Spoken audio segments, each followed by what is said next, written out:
6h50, c'est bon à savoir. En France, 90% des maisons détruites lors des feux de forêt ne sont pas ou sont mal débroussaillées. Alors, comme tous les ans, le gouvernement a lancé en cette fin du mois d'octobre déjà une campagne de débroussaillement. Bonjour Christophe Chantepie.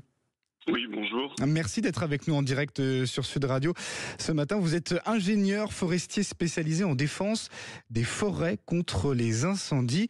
Pourquoi cette campagne de débroussaillage est lancée si tôt dans l'année, Christophe Chantepie ? Alors en fait, parce que le débroussaillement, on pourra évoquer après précisément ce que c'est sur la prévention des incendies et sécuriser les habitations. Mais en fait, c'est dès à présent qu'il faut commencer à réparer la prochaine saison à risque d'incendie. Parce que c'est plus facile maintenant, en fait. Les végétaux, ils ont perdu leurs feuilles. C'est plus facile d'aller intervenir, effectivement, pour débroussailler. Les OLD, c'est des obligations légales de débroussaillement. C'est l'acronyme pour parler de ça. C'est également potentiellement long, parce que ça veut dire qu'il faut beaucoup travailler autour de la maison pour diminuer la masse de combustible. Ça peut faire des surfaces conséquentes à travailler. Et plus on s'y prend tôt, et bien plus ça va être important d'avoir déjà une végétation qui va être diminuée aux abords de l'habitation si jamais un feu arrivait prochainement, parce que le prochain feu, les prochains risques, c'est peut-être pas l'été prochain, ça sera peut-être le printemps prochain, donc il faut s'y préparer. Et puis, il y a d'autres raisons. On ne fait pas non plus les OLD des fois tout seul quand il y a de la surface.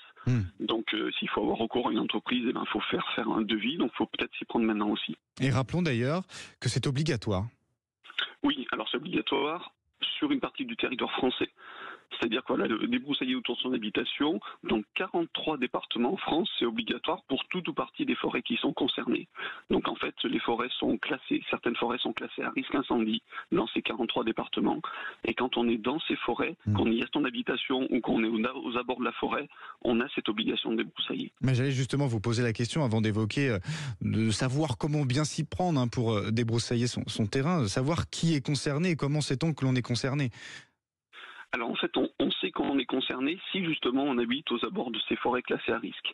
Pour le savoir, en fait, le gouvernement a mis en place plusieurs sites internet. Il y en a deux qui sont connus, qui sont le géoportail de l'hygiène et le géoportail de l'urbanisme.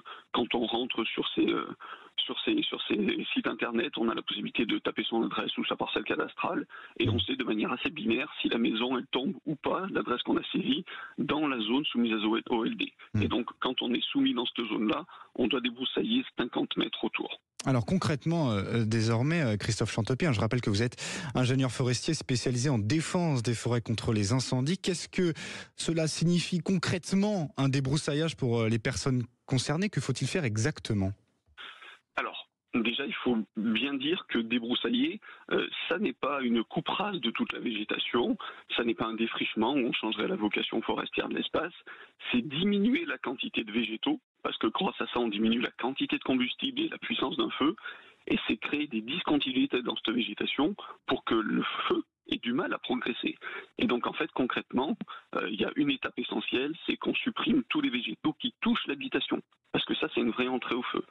Et puis après, sur une profondeur de 50 mètres, on va couper la végétation au sol, les arbustes quand ils sont sous les arbres, et dans certains départements, il peut être même demandé de mettre les arbres à distance les uns des autres pour qu'ils ne se touchent pas et qu'il y ait cette fameuse discontinuité pour que le feu ait du mal à progresser. Et est-ce que ce débroussaillage, Christophe Chantepie, on peut le faire soi-même ou alors faut vraiment faire appel à une entreprise, à un professionnel ? Alors non, tout est possible. Tout est possible déjà parce que les fameux 50 mètres autour de la maison, si on est tout seul en forêt, ça fait jusqu'à 7000 mètres carrés. C'est la taille d'un terrain de foot et ça, c'est très conséquent. Le faire seul, si en plus il y a des arbres à tomber, ça peut être très difficile, il faut être équipé, ça peut être dangereux. Et là, le recours à une entreprise est sûrement souhaitable. C'est souvent en fonction des capacités des personnes aussi. Après, par contre, certaines personnes qui ont un débroussailler et ont juste à quelques centaines de mètres à débroussailler dans la partie forestière ou juste autour de la maison.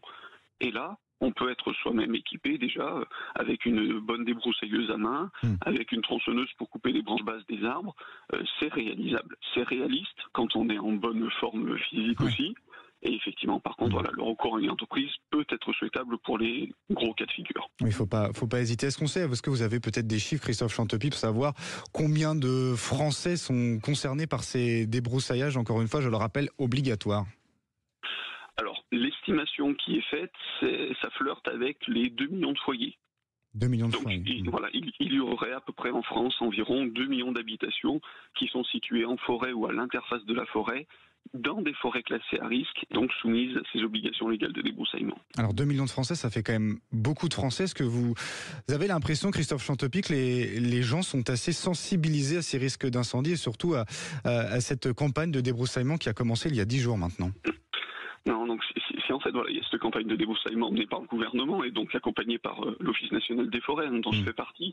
C'est bien parce que derrière, aujourd'hui, on a un taux de réalisation de ces obligations qui est trop bas par rapport à ce qu'il faudrait. Aujourd'hui, on a la chance, en feu de forêt, j'entendais votre reportage tout à l'heure sur les inondations. Les inondations, on les subit. On ne peut pas diminuer l'intensité d'un phénomène. On ne peut pas diminuer l'intensité de tous les autres risques naturels. Une éruption volcanique, un tremblement de terre, on ne diminue pas l'intensité. Et bien pour le feu de forêt, on a une chance énorme, c'est qu'on a la possibilité de diminuer l'intensité du feu à côté des habitations. Moins il y a de combustible, moins le feu sera puissant, plus les gens qui habitent dans l'habitation et l'habitation seront préservés, plus les pompiers seront sécurisés pour intervenir. Et donc en fait ça, les Français soumis aux obligations n'ont pas encore véritablement conscience sur le fait de dire que chaque Français est acteur de sa propre sécurité. On ne peut pas tout miser sur les pompiers et la sécurité civile et on a la possibilité soi-même de préserver sa maison en débroussaillant. Par contre, c'est vrai qu'on ne l'a pas évoqué, mais le débroussaillement, c'est aussi donc débroussailler sur 50 mètres de profondeur, quitte à ce que ces 50 mètres soient chez un voisin qui, lui, n'est pas soumis. Donc on peut aller chez le voisin, aller débroussailler l'arbuste de son voisin.